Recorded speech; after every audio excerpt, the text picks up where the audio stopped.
दोस्तों एक तस्वीर आपको दिखाऊंगा, भले ही थोड़ी सी धुंधली है लेकिन देखनी बड़ी जरूरी है। बिहार में वोटर अधिकार यात्रा चल रही है। सासाराम में राहुल गांधी का भाषण होना था, कार्यक्रम था, मंच तैयार था, लेकिन पूरे मंच के आसपास ऐसी बैरिकेडिंग थी ताकि राहुल गांधी उन मंच तक आसानी से ना पहुंच सके। प्रशासन बहुत सख्त था, प्रशासन की तैयारियां बहुत सख्त थी, लेकिन राहुल गांधी उन बांस बल्लियों की जो बैरिकेडिंग थी उस पर चढ़ते हैं और उस पर चढ़कर फांद कर मंच तक पहुंच जाते हैं।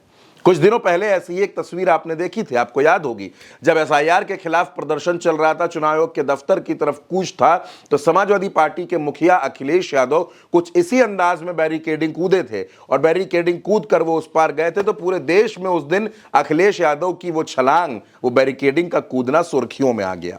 अब राहुल गांधी ने बांसबल्लियों से चढ़कर वो उस पार उतरे और उन्होंने अपनी मंच पर जाकर के अपना भाषण दिया। राहुल गांधी हो या अखिलेश यादव हो या तेजस्वी यादव हो, इन तीनों नेताओं की जो एक जोड़ी बनी है दोस्तों, ये जो जोड़ी तैयार हुई है, ये बिहार ही नहीं दोस्तों, आने वाले हर चुनाव में भारतीय जनता पार्टी की आंखों में किरकिरी बनने वाली है। आप देखिए दोस्तों, झारखंड में हेमंत सोरेन ने भारतीय जनता पार्टी की तमाम कोशिशों को बेकार करते हुए सत्ता पर अपना कब्जा बरकरार रखा। अब बिहार का चुनाव है तो बिहार में हर व्यक्ति की नजर तेजस्वी यादव पर है। राहुल गांधी, हेमंत सोरेन, अखिलेश यादव, ममता बनर्जी, ये तमाम जो विपक्ष के चेहरे हैं, ये तेजस्वी यादव की मदद कर रहे हैं, उनके साथ खड़े हैं ताकि किसी भी तरह से बिहार में इस बार महागठबंधन की सरकार बने। और इसके बाद अगला नंबर होगा दोस्तों उत्तर प्रदेश का।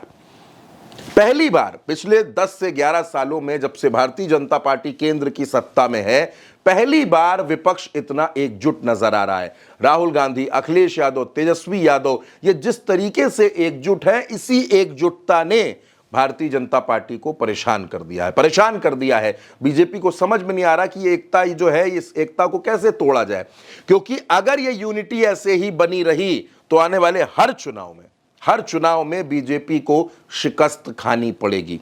बीजेपी वैसे भी इन दिनों दोस्तों अपने आंतरिक मसलों में उलझी है, संघ की तरफ से बड़ा दबाव है, बड़ा झगड़ा चल रहा है और अब तो उपराष्ट्रपति पद पर भी संघ के बैकग्राउंड से आने वाले व्यक्ति को ही प्रत्याशी बनाना पड़ गया है। यानी संघ का दबाव तो है और उसके साथ साथ सितंबर का महीना भी आ रहा है। यानी कुल मिलाकर के जो कुछ चल रहा है इन दिनों वो बड़ा दिलचस्प है। लेकिन ये जो तस्वीर मैंने आपको दिखाई, जिसमें राहुल गांधी बांसबल्लियों पर चढ़े हुए हैं, फिर उधर जाकर वो अपना कार्यक्रम करते हैं, और दूसरी तस्वीर जिसमें अखिलेश यादव बैरिकेडिंग से कूद जाते हैं, ये दिखाता है कि विपक्ष कमजोर नहीं, विपक्ष बहुत ताकतवर है और विपक्ष अब सड़क पर है। वो सड़क पर उतरकर सवाल पूछ रहा है।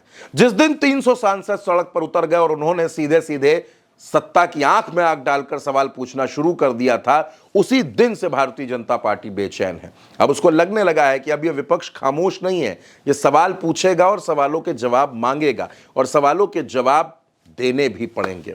तो राहुल गांधी हो या अखिलेश हो, दोनों पूरी ताकत लगा रहे हैं, तेजस्वी यादव पूरी मेहनत कर रहे हैं और राहुल गांधी बिहार में अगले 15 दिन तक वोटर अधिकार यात्रा निकालेंगे।